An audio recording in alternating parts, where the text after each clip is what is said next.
This is my synopsis of the Adam Kokesh and Stefan Molyneux debate on immigration that happened last night.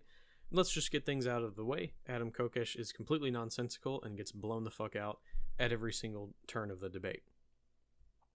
And it's because his opinions and his views are not founded in reality.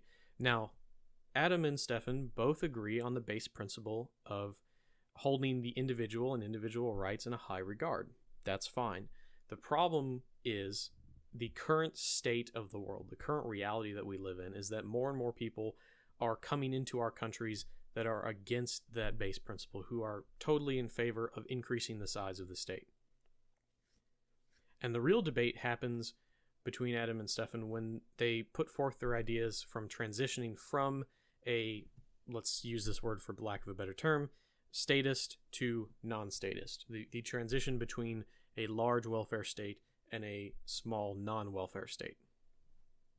And of course, Stefan puts forth the idea of, if you increase economic freedom for all classes, if you return our ability to move between the economic classes as we please, if we reduce the power of the state, then more and more people will begin to realize that taxation is bad, that a big state is bad, that the welfare state is bad, and then we can move towards a society that values individual liberty over the value of a collective. And I think this is exactly something that I would propose as well. There are some differences, but that's another topic for another time.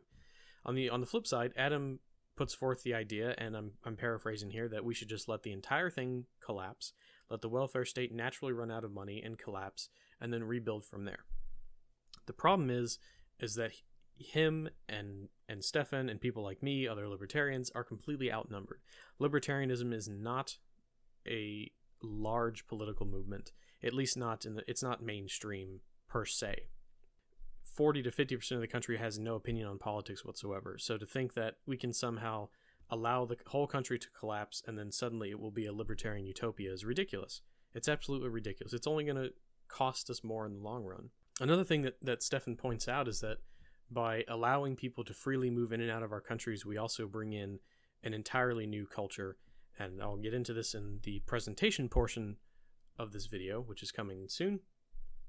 And Kokesh, Adam just doesn't have a response to this at all. He wasn't prepared, I guess. And you really start to see the cracks in his current state vision of what he wants to happen in the future. It's completely nonsensical. And like I said, I'll go over that in the presentation. But you should watch this debate, watch the entire thing, watch them present their arguments, and watch Adam completely weasel his way, completely snake around the argument the entire way through. And I think that we can clearly see what is the better of the two political opinions. I don't know what to call them, strategies. That's what Adam referred to it. And yes, if you are a libertarian and you are looking for a strategy to implement libertarianism, following Adam Kokesh will get us all killed. It will not allow for a prosperous libertarian state to emerge. If we closely examine, and perhaps follow through on some of the things that Stefan Molyneux is talking about, then yes, we may be able to create a more libertarian society. But like I said, we'll go over that in the next part of the video, which is a presentation I put together, and that will start now. This is the presentation portion of the video. This is by the numbers, the reason Adam Kokesh and his vision will fail. I'm mostly going to expand on some of the things that Stefan Molyneux has talked about in visual form. Hopefully this will describe exactly why I think Adam Kokesh is retarded, and hopefully he might understand this as well. So, economics, the size of the government. Would you prefer a smaller government with fewer services or a bigger government with more services? And this is broken up by race. Clearly we can see that Hispanics, Africans, and Asian Americans, in comparison to white Americans, want a bigger government on average. And there's more polling data right beneath that. Percent who agree that the wealthiest Americans should pay higher tax by race. Clearly, there is a discrepancy here between Africans, Hispanics, and whites. Raising capital gain taxes on investors. The difference between whites and Africans, there's a clear discrepancy here. Debt. 36% of whites, 60% of blacks, and 66% of Hispanics agree with the statement The government should help more needy people, even if it means going deeper into debt. And there's a slight variation with Asian Americans. You can read that if you want. Now, social issues. Free speech. Percent who agree that a blank should be allowed to make a speech in public. If we look at people of European descent, the British, Eastern Europeans, French, German, Irish, Italian, even Jewish, Polish, and Scandinavian, all have a percentage between 70, high 60, 70, or 80% in allowing free speech to happen with these groups. Compare that to Asians, blacks, Hispanics, and Native Americans. You can see it's much, much lower. It's anywhere between the 50s and 60s, sometimes into the 70s. There's a clear discrepancy here between people of European descent who want free speech, who are pro-free speech, and people who do not want free speech, who are non-Europeans. Minimum wage. Support for raising the minimum wage by race. Blacks, Hispanics, all Americans, and whites. Clear, again, discrepancy here between those who want a larger state and who wants a smaller state. Support for Obamacare. Again, exact same thing. And this one includes... it includes the all-Americans thing, so on average, whites are even lower than the average when it comes to supporting Obamacare. Same kind of thing here, Healthcare Reform Act of 2010, favor versus oppose between whites and African Americans. The difference should be clear. Support for banning hate speech. Again, the difference between African Americans, Hispanic Americans, and white Americans. It's a flip-flop. You can just look at the difference between African Americans who support and oppose. The discrepancy is smaller in between white Americans who support oppose, but still a majority oppose banning hate speech. And government prohibition on drugs. You can see that there, again, is a clear discrepancy between those who want it and those who don't, and the difference between the two amongst their own groups. While it's about 50-50 amongst African Americans, it's a majority disagree amongst whites. And even here, percent who favor same-sex marriage, which I think is freedom of association and should not involve the state at all, is lower amongst blacks than it is amongst whites. There's a clear difference in average outlook on life or average ideology between whites and blacks and Hispanics and Asians in America. And so this is really important when we look at demographic shifts. So it's, as of now, I've clearly defined what racial groups prefer what type of government based on some of these statistics. I could turn this into a 5-hour-long presentation examining a whole lot more, but for brevity's sake, we'll just look at those things that I've talked about. Now, we want to look at distribution of the population by race and Hispanic origin for the total population and population under 18 between 2014 and 2060. So as we can see, there is a clear decline in the total percentage of white Americans versus all others between 2014 and 2060. Now, these estimates I think are conservative. These are not accounting for immigration and native versus foreign born and things like that. This is a very conservative estimate. We can clearly see there is a large change in the percentage of people who are white versus non-white in the changing demographics. So now you take this demographic shift and you apply it to what we've just learned in the differences between race and their outlook on government. In the future, according to this and according to other metrics that I've seen in demographic changes, there will be more people who are in favor of a large state in the coming years than people who generally prefer a smaller state. And here it is in percentages. You can see an 8% total population change and 23% population change between 2014 and 2060 when it comes to whites. And a greater, just look at the total population changes and under 18 between 2014 and 2060. It's huge. The newest generations, which is why I included this, under 18, is going to become predominantly non-white in the coming years, which is very important. And this is because of birth rates in general are lower in whites and generally lower amongst people who are intelligent, amongst all racial groups. People who are more intelligent have less children. And if we look at, on average, non-whites excluding Asians, generally have a lower intelligence quotient, we can see that there's another clear discrepancy here between whites and non-whites minus Asians. So now we're going to look at a couple of other things. Keep in mind this right here. We're going to try and correlate a few things, and maybe not correlate, because of course, correlation does not equal causation, yada, yada, yada. I understand that, but we're going to clearly see a few differences in the countries of the world. Here's a personal freedom index. We look at the Western world and Japan and South Korea, who are all free, so high IQ populations with the exception of China because they're communist. And we look at personal freedom index. Yeah, it's pretty free. It correlates pretty well, I think. And then we look at economic freedom scores. The exact same thing. Population groups that have higher IQ tend to be more economically free than others. And the difference here is China, which of course is a communist country, Russia, which is a post-communist country. You can clearly tell that there is a similarity between these. And then we look at gross domestic product.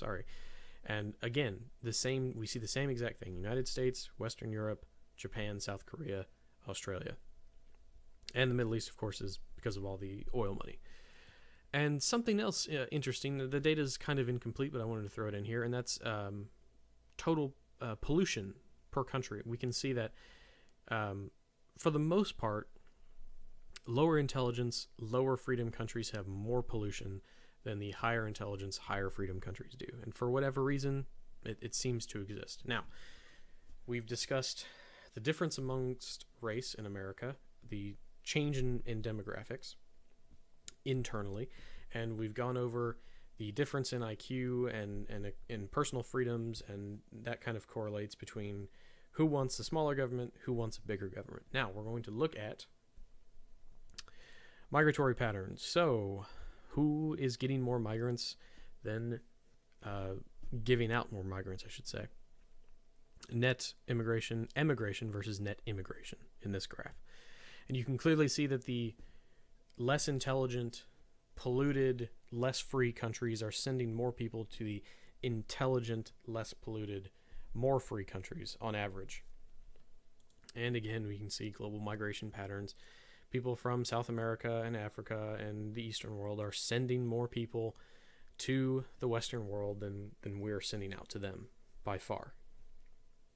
So if we understand that generally whites prefer a smaller government, and like I said before, this is on average, if they prefer on average a smaller state and the rest of the world prefers a larger state, why is it acceptable to allow these non-whites to flood into the country at larger rates?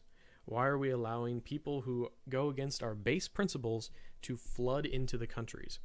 And not only on top of that migratory pattern, if we look at birth rates, non-whites are going to be replaced. They're being outmatched by the poor, less intelligent countries when it comes to birth rates. Look at the difference between Central Africa and the United States. There are more people, they're churning out more people on a yearly basis than we are. And when you combine that with migratory patterns, if they keep flooding into the countries, we are definitely going to get replaced. We can't produce enough people who want a smaller state than the rest of the world who wants a larger state. So my question to Adam is this: how can you possibly justify open borders if we already are in a situation where people who want a larger state are flooding into the country? I don't understand this, because obviously the people who are in less free countries, who are in more polluted countries, who are in poorer countries, they are flooding into the the wealthier, more intelligent countries at an alarming rate. And at the same time, not only are they flooding into their countries, but they're producing more children than we are, which means we are getting replaced. The people who want a smaller government, who have the base principle of individual liberty, are being replaced by those who do not. So how can you justify open borders if this is the case? I understand using the state to preserve our base principles may not be something that you're in favor of, Adam, but it's undeniable what reality is.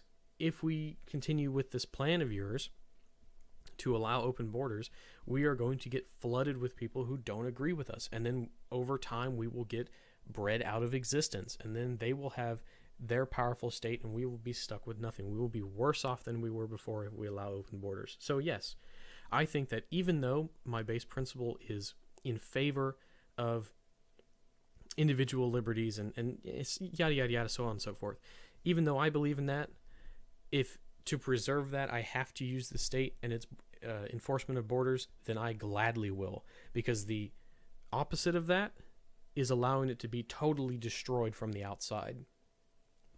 And I hope that one day you and others will realize that open borders will never work until the entire world is exactly the same. Until Africa is just as wealthy and well off as Europe, we cannot allow them into the country, because they will not only replace us, they are against our base principles, and then what? Then the whole world is just going to become an authoritarian shithole, just like the places they left. Now, a slightly different topic than that Adam brought up. Adam is self-proclaimed not a taxpayer, or pays very little tax, does his business in cryptocurrency. So he has no skin in the game. I don't believe he has children either, which is something that Stefan pointed out. So why would he be in favor of preserving our future? Well, he has no skin in the game.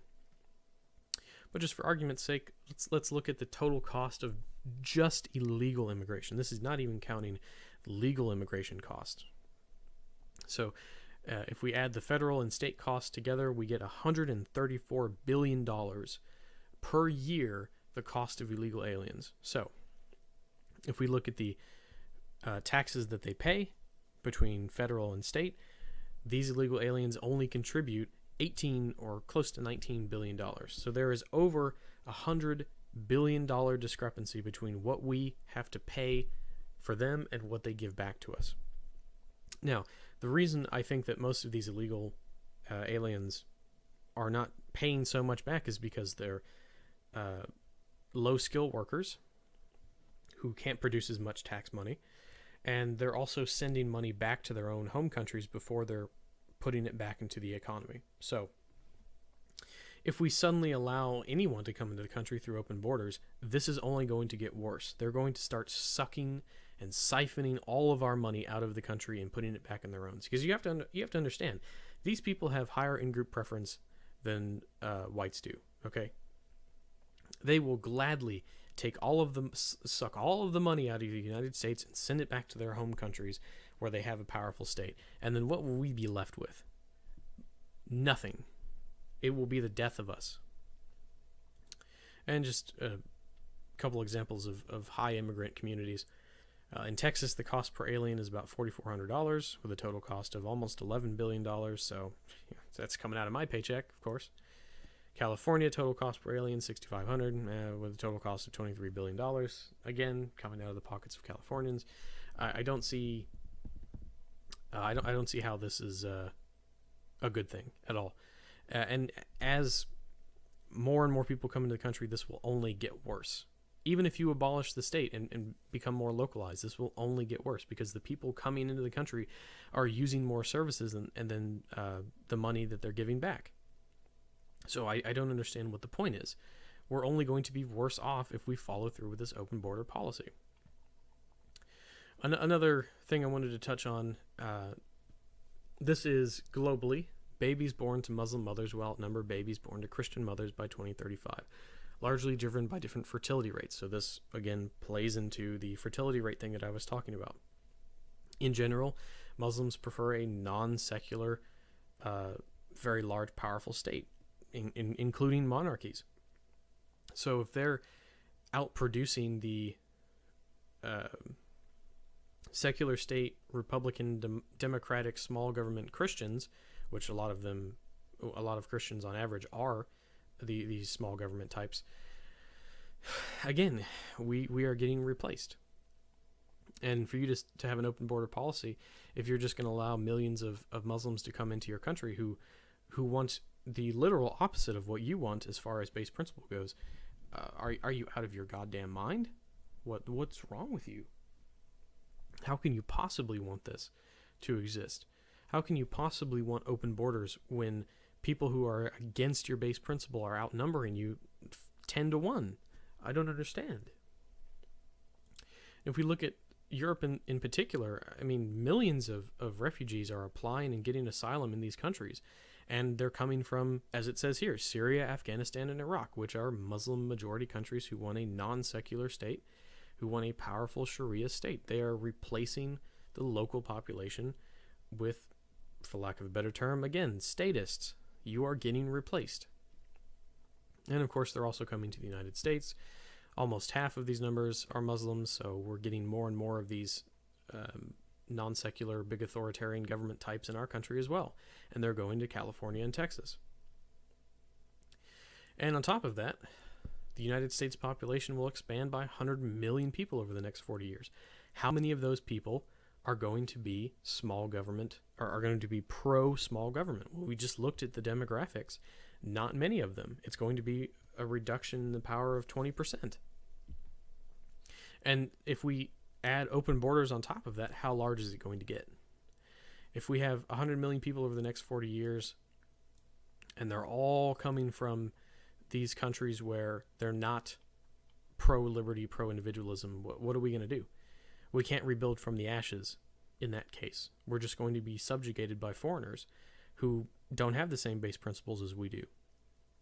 So again, I think your argument is destructive for the movement as a whole. Hopefully, Adam will change his ways in the future and realize that if he doesn't embrace borders, that we will be replaced and that there will be no future for the libertarian movement.